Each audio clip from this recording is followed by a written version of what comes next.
क्या दुनिया एक और बड़े युद्ध की तरफ बढ़ रही है? क्या पेट्रोल डीजल की कीमतें बढ़ सकती हैं?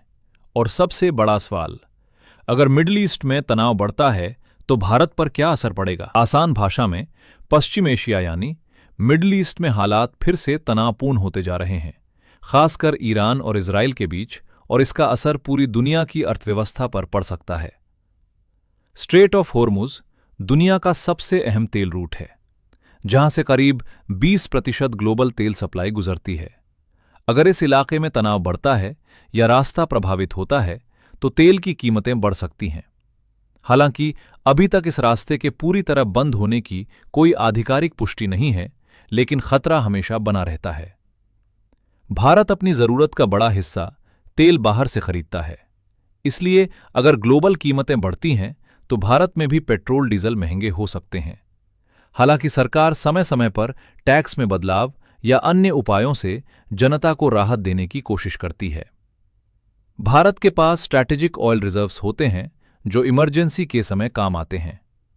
इसके अलावा भारत अलग अलग देशों से तेल खरीदता है ताकि किसी एक क्षेत्र पर निर्भरता कम हो। यानी अगर मिडिल ईस्ट में समस्या बढ़ती है तो भी भारत के पास विकल्प मौजूद हैं।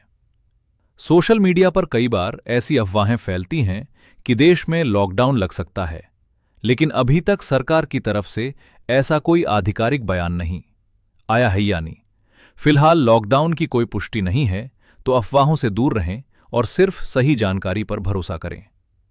अगर मिडिल ईस्ट में तनाव बढ़ता है तो इसका असर पूरी दुनिया पर पड़ सकता है। तेल की कीमतें बढ़ सकती हैं, महंगाई बढ़ सकती है, शेयर बाजार में उतार चढ़ाव आ सकता है। यानी है सिर्फ एक क्षेत्र की समस्या नहीं है, बल्कि ग्लोबल इकोनॉमी का मुद्दा बन जाता है। अभी स्थिति पर नजर रखना जरूरी है, लेकिन घबराने की जरूरत नहीं है।